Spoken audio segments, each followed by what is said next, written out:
Hello hi friends, প্রথমেই সকলকে নমস্কার জানাই। আপনারা সবাই কেমন আছেন? হ্যাঁ, বৃষ্টির তো দেখা নেই, ভ্যাপসা গরম চলছেই। তার মধ্যে ভাবছেন সোয়েটার মাফলার পরে আবার কোথায়? আরে না না, এটা গত বছর অর্থাৎ 2023-এর জানুয়ারি মাসের গল্প। হ্যাঁ, সেটাই আজ আপনাদের বলতে এসেছি। পিছনের ব্যাকগ্রাউন্ড দেখে কিছু কি আন্দাজ করতে পারছেন? যদি কেউ বলেন নৌকাবিহার, তাহলে আপনি একদম সঠিক। আমরা কপত কপতেই সেবার চলে গেছিলাম চুপিচড়, পূর্ব বর্ধমানের কাষ্ঠশালী পাখিরালয়ের একটি জনপ্রিয় শীতের ডেস্টিনেশনে। পাখিপ্রেমিক বন্ধুদের কাছে এটি একেবারে কমন প্লেস। প্রতি বছরই নতুন নতুন পাখি প্রজাতি এখানে এসেছে কিনা, কতটা ভালো শট হচ্ছে, এসব নিয়ে পর্যালোচনা চলেই। বার্ড ফটোগ্রাফারদের কাছে এটা জান্নাত। তবে এই পাখি এবং প্রকৃতি পর্যালোচনা যে মানুষগুলো মেন ভূমিকা গ্রহণ করে তা অবশ্যই মাঝি দাদারা। এই বোটম্যানরা শুধুই বোটম্যান নয়, এরা বার্ড এক্সপার্টও বটে। সুতীক্ষ্ণ নজর, অভিজ্ঞতা দিয়ে এরা পাখির গতিবিধি ও ভিড়ের মধ্যে থাকা কোন নিউজ আনকমন স্পিসিস সেটা তারা আলাদা করতে পারেন। এই যে দেখছেন লাইন দিয়ে দাঁড় করানো নৌকা, তাতে সর্বাপেক্ষা দুজন এবং তার সাথে এক মাঝি দাদা নিয়ে এরা সওয়ার হয়। ঘন্টার হিসেবে রেট হয় এবং সকাল 7টা থেকে 5টা পর্যন্ত নৌকা নিয়ে বার্ড অবজার্ভিং চলে। এইবারে আমাদের সফর সঙ্গী ছিলেন শ্যামল রাজবংশীদা। প্রথমেই নৌকা চলে এবং তার সাথে সাথে চারিদিকে অসংখ্য পাখির সমারোহ দেখতে থাকলাম। মোবাইলে ওপেন বিল স্টকই যদিও বেশি ধরা দিচ্ছিল, কিন্তু মনে হচ্ছিল যেন অন্য এক স্বর্গরাজ্যে চলে এসেছি। নৌকায় বসে ক্যামেরাকে ঠিকঠাক সেটিং করাটাও তখন জরুরি বটে। সামনের দৃশ্য দেখে নিশ্চুপ হয়ে ভাবছিলাম, সত্যি চুপিচর নামটি যথার্থই বটে, যেখানে চুপ করে শুধু প্রকৃতিকে ফিল করতে হয়, আর কিচ্ছু না।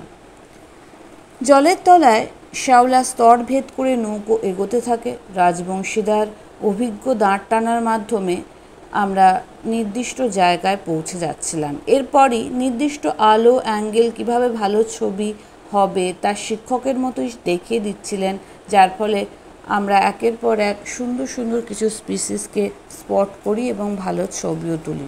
প্রথমেই প্রচুর পাখির ভিড়ে ফোকাস করলাম ব্ল্যাক টেল গডউইটকে। এরা সংখ্যায় অনেক ছিল।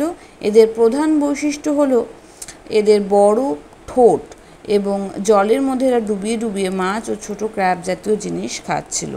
এরা প্রজনন করে ইউরোপ ও মধ্য এশিয়া ও বিভিন্ন স্থানে, এবং শীতকালে এরা কাটায় ভারতীয় উপমহাদেশ এবং অস্ট্রেলিয়া, নিউজিল্যান্ডের মতো দেশে। এরপর পেলাম স্পটেড রেড স্যাঙ্ক, বাংলা এদের নাম চিত্রিত পিউ বা তিলাপা। এর লাল পা এদের আলাদা করে আইডেন্টিফাই করায়। এরপরে বার্ন স্যালো বা পাতি আবাবিল, প্যাসারিন জাতীয় পাখি, ঊর্ধ্বাংশ গাঢ় নীল এবং লেজ লম্বা চেরা। এরা জলাশয় বা বিলের চারপাশে খুবই কমন। এরপরেই আমরা পেয়েছিলাম কমন কিংফিশার। নাম কমন হলেও এরা খুব একটা কমন নয়, আকারে বেশ ছোট, সাধারণত ছোট ছোট মাছি এরা খায়। গার্গেনি বা জিরিয়া, এরা ছোট পরিযায়ী হাঁস, শীতকালে ইউরোপ ও পশ্চিমের দেশ থেকে ভারতীয় উপমহাদেশ ও আফ্রিকায় পরিযান করে। লিটল গ্রিপ বা ছোট ডুবুরি, এরা পানকিউরির মতোই ডুব দিয়ে মাছ শিকার করে। এদের এখানে বেশ ভালো সংখ্যায় দেখা গিয়েছিল। লিটল কর্মোরেন্ট, এটি খুবই কমন আবাসিক পাখি, সারা বছরই এদের দেখা মেলে। এরপর পেলাম এক সুন্দর আকর্ষণের গ্লসি আইবিস। সত্যিই যেমন নাম সেরকমই গ্লসি এর পাখি পালক, এবং আলো পড়াতে বিভিন্ন শেড এবং কালার নিচ্ছিল। এরা আইবিস ও স্পুনবিল ফ্যামিলির সাথে সম্পর্কযুক্ত। নৌকা করে জলে ভেসে যেতে যেতে মনে হচ্ছিল, ঠিক তো আমরাও যেন ওদের মতোই দূর দেশ থেকে পাড়ি দিয়ে এসেছি এখানে ওদের দেখতে। এই সৌন্দর্য মনকে গেয়ে উঠেছিল। আমায় ডুবাইলি রে, আমায় ভাসাইলি রে, অকুল দরিয়ায় বুঝি কুল নাই রে। সত্যি মন তখন উথাল পাথাল চলছিল। পাখি দেখা জারি থাকলো। এবার পেলাম উড স্যান্ড পাইপারকে। এরা ছোট ওয়েডার। এরা অগভীর জলে বা ভেজা কাদা মাটিতে, বিল বা নদীর তীরে পোকা, আর্থ্রোপড, কার্স্টেশিয়ান জাতীয় জিনিসকে খেয়ে থাকে। তারপরে আমরা দেখলাম এদের টেরিটোরিয়াল ফাইটকে। গ্রে হেরন, এরা সাদা বক পরিবারের অন্তর্ভুক্ত বেশ বড় বক। এরা এশিয়া, ইউরোপ ও আফ্রিকার বিভিন্ন অংশে দেখা যায়। হোয়াইট শোল্ডার কাইট, এরা ব্ল্যাক উইং কাইট নামেও পরিচিত। এরা শিকারী পাখি, ছোট ছোট ওয়েডারদেরকে এরা শিকার করে। পার্পল হেরন, বাংলায় এদের লাল কাক বলে পরিচিত।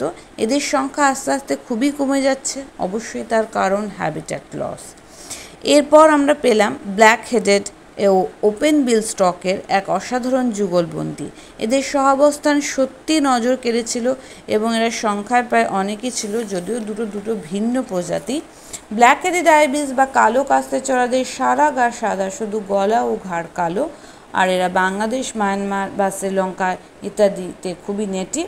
অন্যদিকে শামুক কোল বা ওপেন বিলও এখানে খুবই কমন পাখি। ইউরেশিয়ান কুট, এরা কমন কুট নামেও পরিচিত। এরা রেল বা ক্রেক বার্ডসদের ফ্যামিলির অন্তর্গত। অসংখ্য পানায় মধ্যে দিয়ে যখন নৌকা যাচ্ছিল, নৌকা মাঝে মাঝে আটকে যাচ্ছিল এবং মাঝি দাদা অনেক কষ্টে হাল ঠেলে ঠেলে এবং পানাগুলোকে সরিয়ে সরিয়ে নৌকাকে এগিয়ে নিয়ে যাচ্ছিল। অবশ্যই পানায় আদর্শ হ্যাবিটেট কিছু কিছু ওয়াটার বার্ডদের জন্য, যেমন প্রথমে ইউরেশিয়ান মুরহেন বা কমন মুরহেন, একে আমরা বাংলায় পাতি জল মুরগি বলি।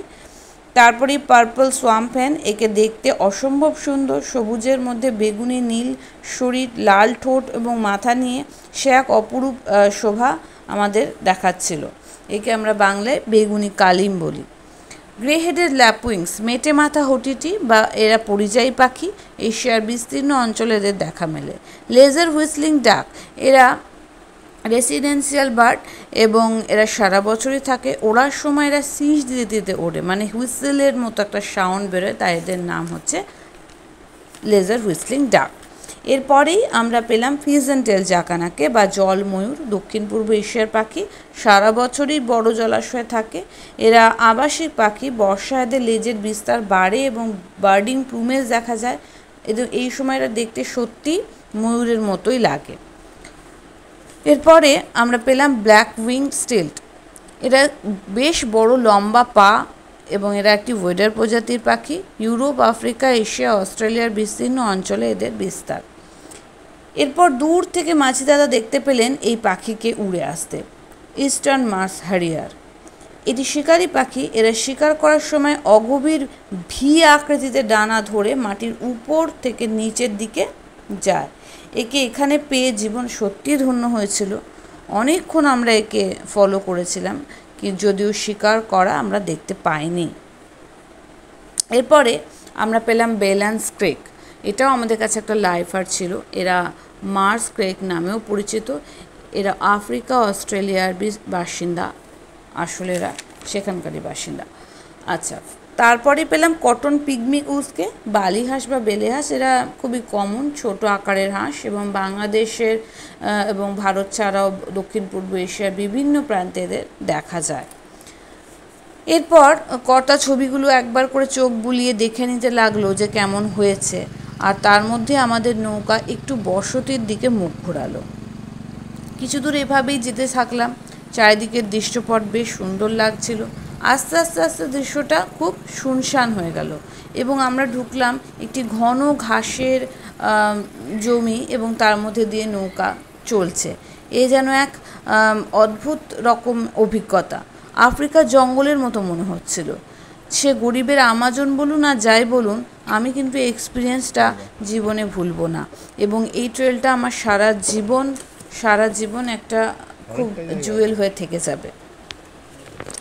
তো এইভাবেই পথ দিয়ে যেতে যেতে আমরা একটা বড় গঙ্গায় এসে পড়লাম, বেশ বড় তার বিস্তৃতি। সেখানে বেশ কিছুক্ষণ অপেক্ষা করলাম মহারাজের দেখা পাওয়ার জন্য।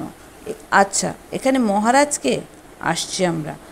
মহারাজ আর কেউ নয়, সে এক পাখি। কর্তার ক্যামেরার শাটার তখন প্রচণ্ড আওয়াজ তুলেছে, আর আমি তো হাঁ করে তাকিয়ে আছি রাজাকে। হ্যাঁ, চুপি রাজাকে তখন দেখেই চলেছি নিষ্পলক দৃষ্টিতে।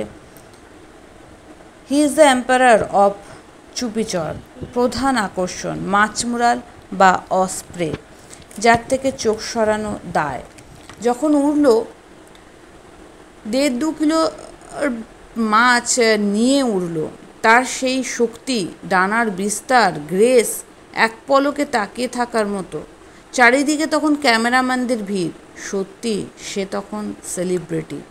বেশ কিছুক্ষণ ধরে সেখানে থাকলাম এবং ভালো কিছু শটও নিলাম। এবার আমরা ধারে ধারে থাকা কিছু ছোট পাখির ছবি তুলতে তুলতে ফিরতে থাকলাম। প্রথমেই পেলাম লিটল রিং প্লোভার। এদের চোখের চারিদিকে হলুদ রিং থাকার জন্য এই নাম। ট্যামারান স্টিংক্ট, স্মল ওয়েডার এবং আফ্রিকার ইউরেশিয়ার মাইগ্রেটরি বার্ড। আকাশে উড়ছিল এবং সে এক দারুণ দৃশ্য। প্রায় লাইন দিয়ে প্রায় সহস্রাধিক পাখি উড়ছিল। এরপর আমরা পা বাড়ালাম একটা সুন্দর দৃশ্যের দিকে। মায়াপুর ইস্কন মন্দির জলের মধ্যে তার ছায়া ফেলেছে। এটা একটা আইকনিক দৃশ্য। জল তখনই ভেসে বেড়াচ্ছে রেড ক্রেস্টেড পোচার্ড এর একটা বিশাল দল। এই ফ্রেমটি সত্যি ভোলার মতো নয়। এদের এই রেড ক্রেস্টেড পোচারদের আসলে বাংলায় বলে রাঙা মুড়ি বা লাল ঝুটি ভূতি হাঁস। এরা এক প্রজাতির ডুবুরি হাঁস। এদের পুরুষ পাখির মাথাটি লাল, যার সৌন্দর্য অস্বাভাবিক। বেশ কিছু ছবি নিয়ে ফেরার পথে যখন ধরলাম ততক্ষণে ঘড়ির কাঁটা 2টো ছাড়িয়েছে, দুপুর 2টো। আসার পথে পেলাম আবার কমন কিংফিশার পেয়ারকে, যারা সুখে দুঃখের কথা বলছিল। গ্রে হেরনকে দেখলাম আবার উড়ে ফিরে যেতে। অনামি ব্ল্যাক ড্রঙ্গকেও ছাড়লাম না, তাকেও আমরা ক্যামেরা বন্দি করলাম। এছাড়াও লং টেল স্ট্রাইকের দেখা পেলাম, যাকে আমরা কালো মাথা কসাই বলি। আচ্ছা, বলতে পারেন কেন কসাই বলা হয়? আসলে মনে করা হয়, এবং তার হ্যাবিটও বটে, যে কসাইয়ের মতোই এরা শিকারকে কাঁটার মধ্যে পুঁতে রেখে মারে, তারপর খায়। এরপর আমরা আবার দেখা পেলাম গ্লসি আইভিসকে, এবং উড়ে যাওয়ার সময় একটা পারফেক্ট আর্চও দিল, যেটা বেশ ভালো লাগলো। শেষ পাতে মুখ মিষ্টির মতো আমরা পেলাম ইয়েলো বিটনকে, যা বলা বাহুল্য আমাদের লাইফার। দিলখুশ, তাই স্মাইল তো বেরিয়েই যাবে, তাই নাকি? আর কর্তা একটু ক্লান্ত মনে হচ্ছে না? হ্যাঁ, ক্লান্তই বটে, সারাদিন শাটার টিপে টিপে। তাই এবার একটু হাত বদল করলো, এবারও সে হাল ধরলো। হ্যাঁ, রাজবংশী তাকে সাহায্য করার জন্য নিজেই একটু হাল চালালো। বেশ ভালোই অভিজ্ঞতা হলো। হ্যাঁ, ফিরে ফিরে যাই, আবার পিছনে তাকাই, সেই স্মৃতিগুলো দৃশ্যপটে ভেসে ওঠে। প্রতিবারই শীতেই যাওয়ার ইচ্ছা থাকে, কিন্তু সময় সুযোগ হয় না। তবে হ্যাঁ, ওই যে আছে কথা, যে ইচ্ছে থাকলেই উপায় হয়। তাই উপায় হবে ঠিকই। পরবর্তী শীতে আবার একবার ভাবছি যাব সেই চুপির দেশে, চুপি চুপি চলে যাব। আচ্ছা, আমাদের গল্প যদি আপনাদের ভালো লাগে তাহলে অবশ্যই সাবস্ক্রাইব, শেয়ার করবেন। Thank you.